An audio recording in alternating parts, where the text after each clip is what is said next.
గారి ఆఫీసులో 2 సంవత్సరాలు అయిన సందర్భంగా మన కూటమి ప్రభుత్వం విజయం ఈ పార్టీకి రిజల్ట్లు మరి చాలా ఆనందంగా ఉన్నాం. దుర్మార్గుడు పాలన పోయి నరరూప రాక్షసుడు దోపిడీ దొంగ పరిపాలన పోయి ఇవాళ స్వాతంత్రం వచ్చినట్టుగా మరి ఎంతో ఆనందపడ్డ రోజు 2 రోజులు అఖండ విజయంతో ఈ కూటమి ప్రభుత్వం వస్తానికి కారకులైన మన గవర్నర్ ముఖ్యమంత్రి వర్యులు చంద్రబాబు నాయుడు గారు, మన లోకేష్ బాబు, డిప్యూటీ సీఎం పవన్ గారు కష్టపడి మరి వాళ్ళ ప్రాణాలు తెగించి ఈ రకంగా మనకి అధికారం తీసుకొచ్చారు. మరి వాళ్ళకి ముందుగా మీ అందరి ద్వారా నేను ఈ 2 సంవత్సరాల సందర్భంగా శుభాకాంక్షలు తెలియపరుస్తున్నాను. అలాగే అఖండ విజయం కూటమి ప్రభుత్వం, ఆ కూటమి ప్రభుత్వంలో ఇవాళ మన ఎంపీ కేశినేని చిన్ని గారు 2,82,000 మెజార్టీతో ఎప్పుడూ లేనట్టుగా ఫస్ట్ టైం రాజకీయాల్లో నిలబడి ఫస్ట్ టైం ఇంత మెజార్టీతో వారు ఇక్కడ ఇప్పుడు ఈ సందర్భంగా లేకపోయినా కూడా వారికి కూడా మనందరి తరఫున నేను శుభాకాంక్షలు తెలుపుతున్నాను. అలాగే ప్రతి ఒక్కరూ ఇక్కడ ఉన్న వాళ్ళంతా నిద్రపోకుండా అందరూ ఇక్కడ పర్టికులర్గా 1 సంవత్సరం ముందు నుంచి ఇక్కడ ఈ ఆఫీసులో ఉండి అచ్చంగా ఒక క్యాబిన్లో ఉండి పట్టాభ గారు కానీ నరసింహ కానీ అంతా మిత్రులంతా కూడా మరి మన వాళ్ళందరూ కూడా ఇక్కడే వచ్చిన వాళ్ళందరూ కూడా ఇక్కడే భోజనాలు అన్ని ఏర్పాట్లు చేసి ఎంతోమంది ఆహారీలకు వచ్చేసిన మీ అందరికీ కూడా ప్రతి ఒక్కరి పేరు పేరున నేను మీ అందరూ కూడా నేను శుభాకాంక్షలు తెలుపుకుంటున్నాను. అలాగే మన మిత్రుడు ఇప్పుడు పట్టాభ గారు మాట్లాడతారు. ఈ రోజున కూటమి ప్రభుత్వం బ్రహ్మాండమైనటువంటి మెజారిటీతో అధికారంలోకి వచ్చి 2 సంవత్సరాలు పూర్తవుతున్నటువంటి సందర్భంలో రాష్ట్రం మొత్తం కూడా పెద్ద ఎత్తున అందరూ కూడా సంబరాలు చేసుకుంటున్నటువంటి పరిస్థితి. 2024 జూన్ 4 చరిత్రలో నిలిచిపోయేటటువంటి రోజు. ఆ రోజున ఒక దుర్మార్గుడి కబంధ హస్తాల నుండి ఆంధ్ర రాష్ట్రానికి తిరిగి స్వాతంత్రం లభించినటువంటి రోజు. ఆ రోజు ఏ విధంగా అయితే ప్రజలు ఉత్సవాలు చేసుకున్నారో, దీపావళి రోజున నరకాసురుని వధ తర్వాత ఏ విధంగా అయితే ప్రజలు ఆనాడు సంబరాలు చేసుకున్నారో, ప్రజాస్వామ్యబద్ధంగా ఒక రాక్షసుడిని గద్దె దింపిన తర్వాత కూడా ఆ రోజున అదేవిధంగా ఉత్సవాలు జరిగాయి. నేటికి కూడా జూన్ 4 ఆ డేటు ఎవరు తలుచుకున్నా సరే ఒక రకమైనటువంటి ఆనందం. గత 2 సంవత్సరాలుగా ప్రజా పరిపాలన, ప్రజాస్వామ్యబద్ధ పరిపాలన, అభివృద్ధి సంక్షేమాన్ని సమపాళ్లలో ముందుకు తీసుకెళ్లేటువంటి ఒక పరిపాలన మనం చూస్తూ ఉన్నాం. మరి ముఖ్యమంత్రిగా గౌరవ నారా చంద్రబాబు నాయుడు గారు కానివ్వండి, మరి ప్రధానమంత్రి నరేంద్ర మోడీ గారు, ఉప ముఖ్యమంత్రి పవన్ కళ్యాణ్ గారు, మరి 3 పార్టీలు కూడా త్రివేణి సంగమంలా కలిసిపోయి అనేక రకాలైనటువంటి కార్యక్రమాలు, నారా లోకేష్ గారు చీఫ్ జాబ్ క్రియేటర్ ఆఫ్ ఏపీగా లక్షల కోట్ల రూపాయల పెట్టుబడులు తీసుకొచ్చి మరి 20 లక్షల ఉద్యోగాలు కల్పిస్తామని ఏదైతే హామీ ఇచ్చామో దాన్ని అమలుపరిచే విధంగా నారా లోకేష్ గారు చేస్తున్నటువంటి కృషి. మరి ఈరోజు ఇప్పుడు కూడా రష్యాలో పర్యటిస్తూ అనేక సంస్థలను ఇక్కడికి తీసుకొచ్చే ప్రయత్నం చేస్తున్నారు.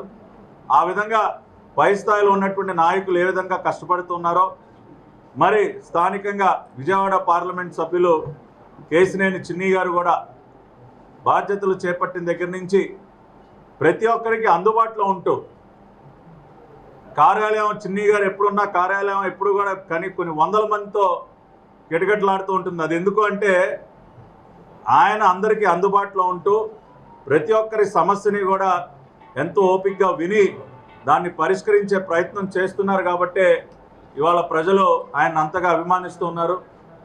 ఆ రకంగా కేశినేని చిన్ని గారు ఒక సక్సెస్ఫుల్ ఎంపీగా, మరీ ముఖ్యంగా ప్రజలకి అందుబాటులో ఉండేటటువంటి వ్యక్తిగా, ప్రజల కష్టాలని నేరుగా తెలుసుకుని అక్కడికక్కడే పరిష్కారాలు చూపేటటువంటి ఒక వ్యక్తిగా మరి ఒక మంచి పేరు అనతి కాలంలోనే కేశినేని చిన్ని గారు కూడా సంపాదించుకున్నారు. అదేవిధంగా మరి శాసనసభ్యులందరూ కూడా మరి విజయవాడ నగరంలో మరి గద్దె రామ్మోహన్ గారు కానీ, బోండమ్మ గారు కానీ, అదేవిధంగా పశ్చిమ నియోజకవర్గంలో సుజనా చౌదరి గారు కానీ, ఇట్లా ప్రజాప్రతినిధులందరూ కూడా మరి విజయవాడ నగరంలో, అదేవిధంగా విజయవాడ పార్లమెంట్ పరిధిలో ఉన్నటువంటి ప్రతి నియోజకవర్గంలో కూడా అనేక మంచి కార్యక్రమాలు చేస్తూ మరి ఒక ప్రజాపాలన, నిజమైనటువంటి ప్రజాపాలన అందిస్తున్నారు. కాబట్టి ఈ రోజున ప్రజలందరూ కూడా తమ సంతోషాన్ని వ్యక్తపరుస్తున్నారు. ఇదే విధంగా 3 పార్టీలు కూడా, ఎన్డీఏ మొన్ననే జాతీయ అధ్యక్షులు ఒక నినాదాన్ని అందించారు, గొడ్డలి party never again, NDA again and again. ఇవాళ అది దావాలంలా వ్యాపిస్తూ ఉంది. ఆ స్లోగన్ ఎవరి నోట విన్నా కూడా గొడ్డలి పార్టీ నెవర్ అగైన్ అన్న నినాదమే మారుమవుతా ఉంది. ఎన్డీఏ అగైన్ అండ్ అగైన్ అని చెప్పి ప్రజలు కూడా కోరుకుంటున్నారు.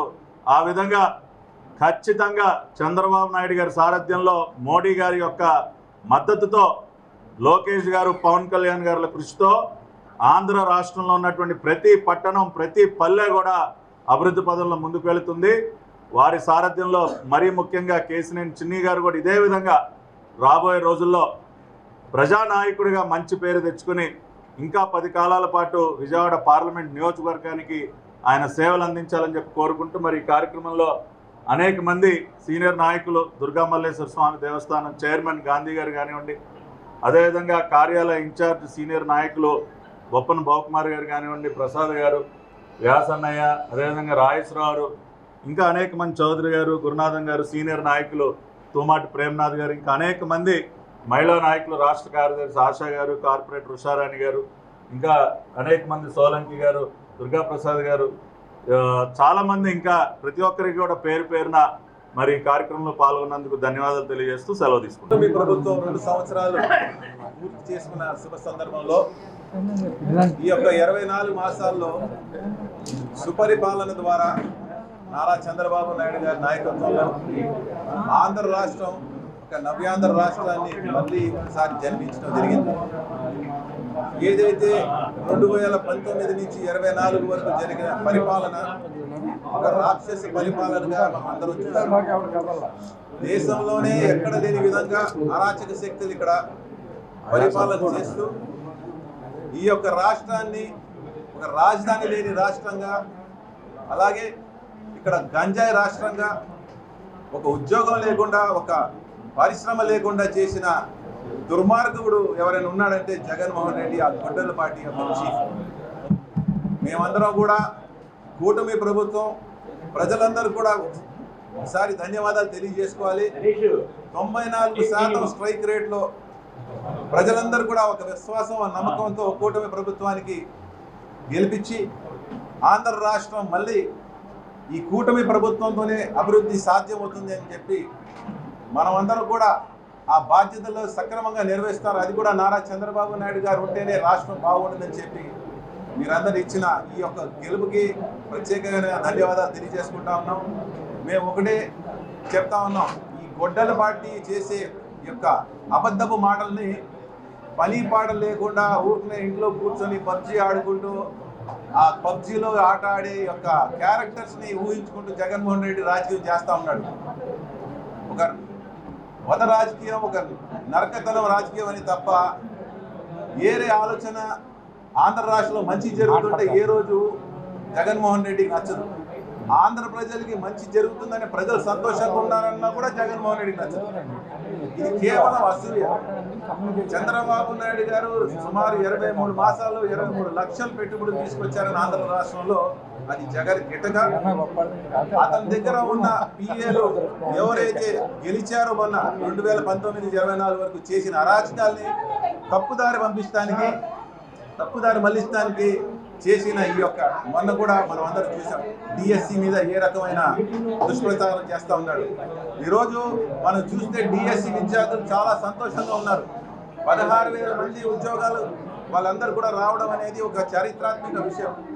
ఇది కేవలం ఒక నారా లోకేష్ గారితోనే సాధ్యమైంది. ఎందుకంటే నారా చంద్రబాబు నాయుడు గారు గెలిచిన మొట్టమొదటి సంతకం చేసింది డిఎస్సి మీద. ఈరోజు మన గ్రంథాలయాలు చూస్తూ ఉంటే ఎంతోమంది పిల్లలు చదువుకొని వేలాదిగా వచ్చి అక్కడ చదువుతూ ఉన్నారు.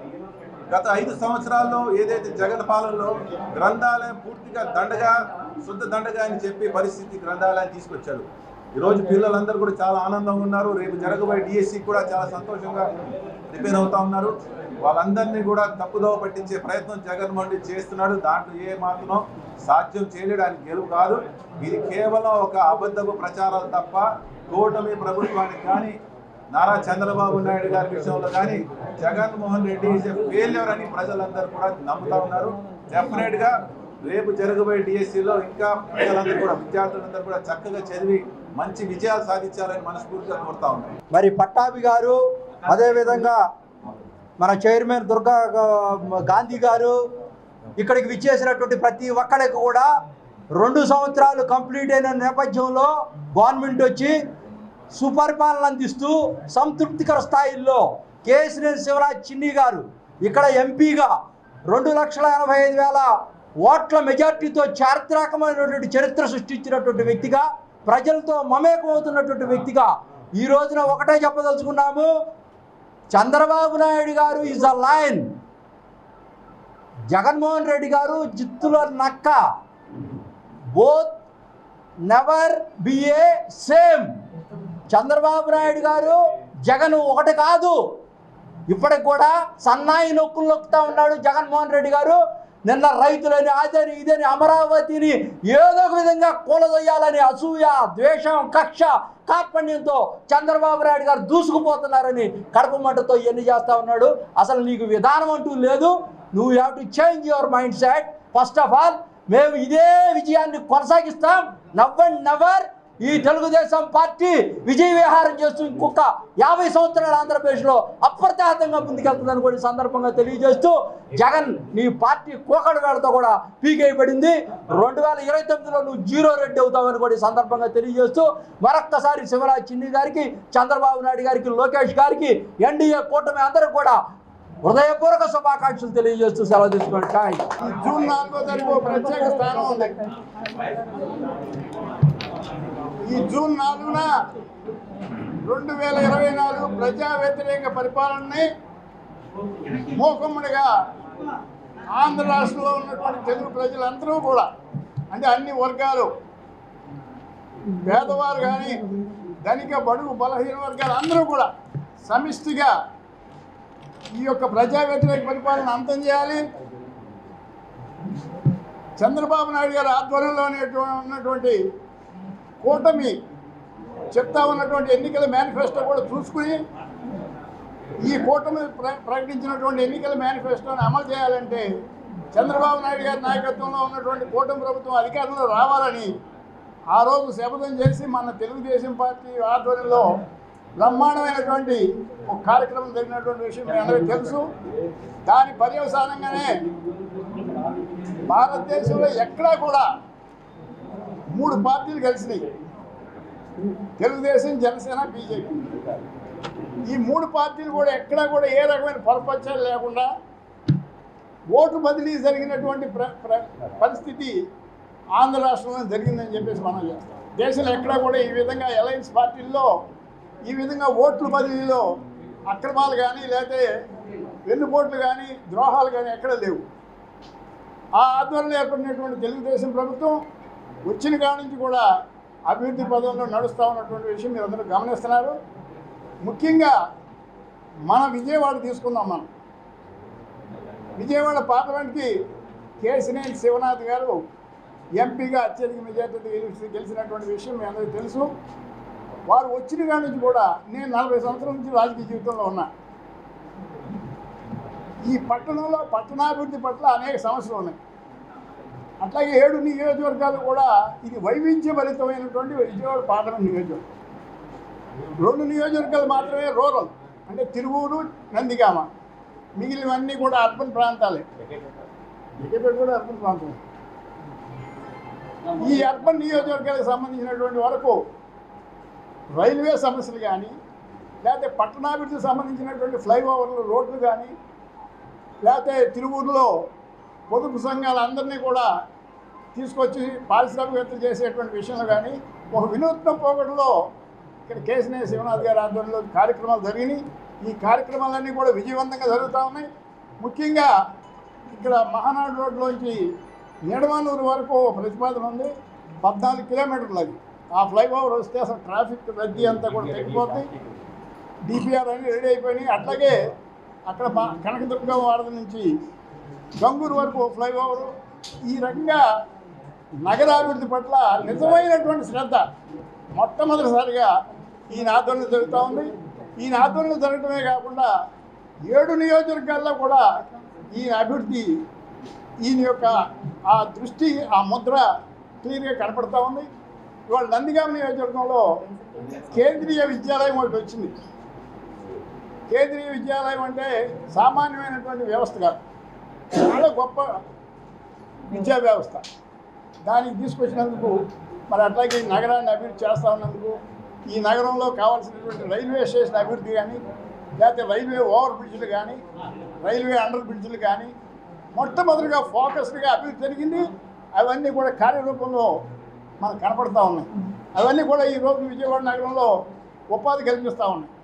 అందువలన శివనాథ్ గారు ముఖ్యంగా, వాటితో పాటు గద్దె రామ్మోహన్ గారు, బోండా ఉమేశ్వర గారు, తిరువూరు ఎమ్మెల్యే, నందిగామ, జగ్గపేట ఎమ్మెల్యేలు అందరూ కూడా చక్కటి కృషి చేయబట్టి ఈ పార్లమెంట్ నియోజకవర్గం ఖచ్చితంగా 3 పూలు 6 కాయలుగా వర్ధిల్లే విధంగా ఆయన నాయకత్వంలో అభివృద్ధి కార్యక్రమాలు జరుగుతున్నాయి.